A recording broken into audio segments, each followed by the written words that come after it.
to Let's Cook That. Today it will be part 2 of the video that I showed you how to cook beans. Today will be refrying beans. So before we get started, if you're new to our channel, go ahead and subscribe and turn on your post notification bells for a future video. So let's get started with those ingredients. So the main thing we need is our cooked beans. Like I told you in my previous video that I freeze some of my beans, which I did sit in here. So that's the same amount that I have. And then I just took it out and I defrosted, and then we'll try to refry them.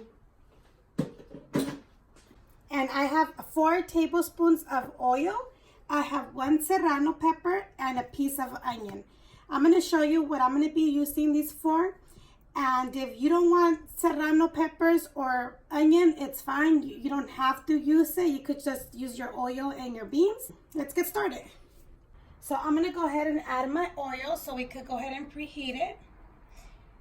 If you want your beans to be like extra refried, go ahead and add more oil and less of the broth of the beans. Okay, I'm going to go ahead and cut my serrano, just because when we smash our beans, I am going to smash the serranos as well. If you do not want to keep the chili in there, go ahead and put it whole, and then you could remove it before you put in your beans. So what I'm going to go ahead and do is fry the onion a little bit. Just for like 2 minutes. So once your onion starts like popping up, go ahead and remove it. It's just so the onion gives it a flavor to your oil. And then what we're going to do after that is put in our chili. And I'm going to add a little bit of salt, just because when you fry chilies with salt, it changes the flavor. Oops, I forgot our onion in here.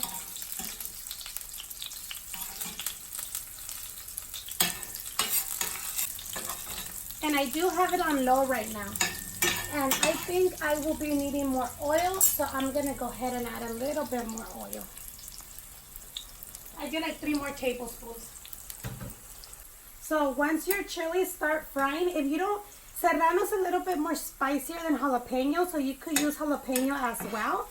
Or if you don't want no spicy at all, don't put no chilies in there. But if you could put half the chili and then remove it, it just gives it a very good flavor, and it won't be spicy if you just put half of a chili. So once they're nice and fried, I'm going to go ahead and pour in the beans.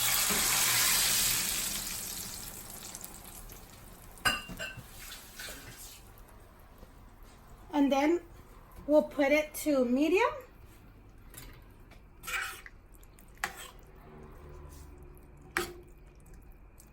So we're just going to go ahead and let them come to like a boil. Once they start boiling, we're going to use a smasher to smash our beans. If you don't have a smasher, you can find anything else, even like the bottom of a cup or something, to smash them. So once they start boiling, we could go ahead and start smashing them. And remember, like I said, if you want them extra refried, put less broth, more oil, and you'll get them super refried. And one of my dad's favorite, if you like cheese, if you add cheddar cheese to it from the beginning and let it melt, once it starts boiling, they taste great. Like if you want them for burritos or tostadas, they're like the best to use with cheddar cheese. Right here, you probably want to lower it to low again, because you could start feeling the little bubbles sometimes, and it burns you a little bit.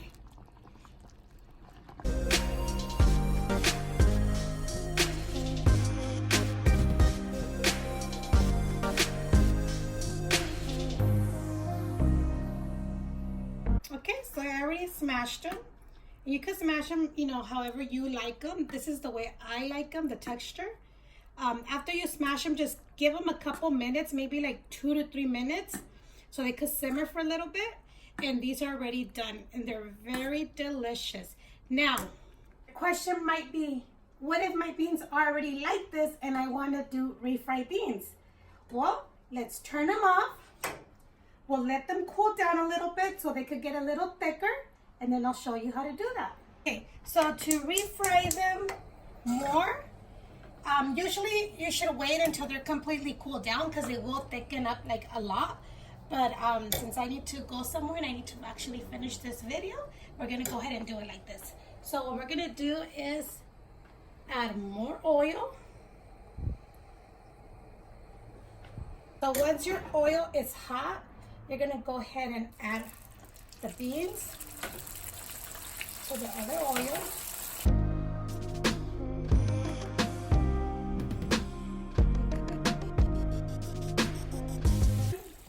And leave them on low, and we'll just wait until these get very nice and extra refried.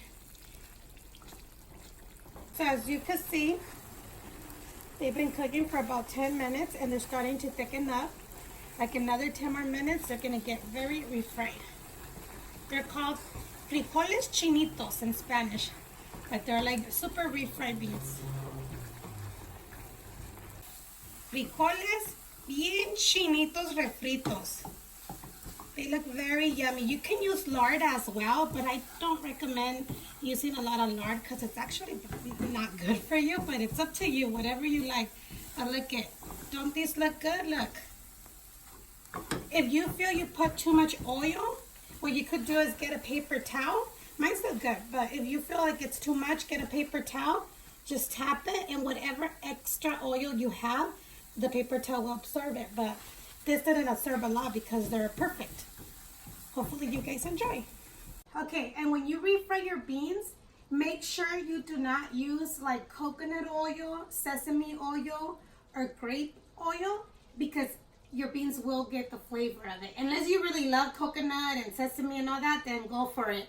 But other than that, stick to like canola oil, corn oil, sunflower seed oil, avocado oil. Those work great for that. It really doesn't change the taste on your food. But the other ones, I did try them one time with coconut oil and sesame, and they tasted really strong. So I recommend not to use those. Stick to the more traditional ones. Okay, here are our end results.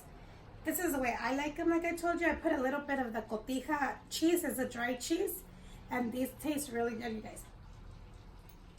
Jamon tostadas, sopes, burritos, or just as a side dish for anything. They're very good. Oh, have you guys ever tried bean tacos? Just like I make the tacos de papa, the potato tacos, but when they're super refried and you convert them into tacos, they taste great. I might show you guys a video of that too. But these are very delicious, you guys. So thank you for watching, and don't forget to like, comment, share, and subscribe. And if you've been watching our videos, go ahead and do so. What are you waiting for? I really will appreciate it. So we'll see you next time on Let's Cook.